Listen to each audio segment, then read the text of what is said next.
अस्सलाम वालेकुम।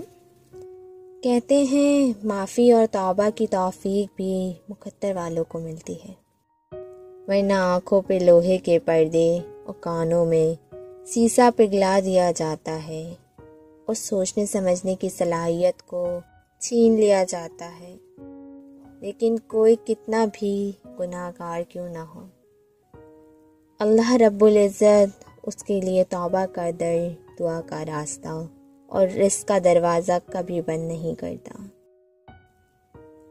नेमत की नाशुक्री ज़वाल का आगाज़ है और इस्तग़फ़ार की कसरत उरूज का।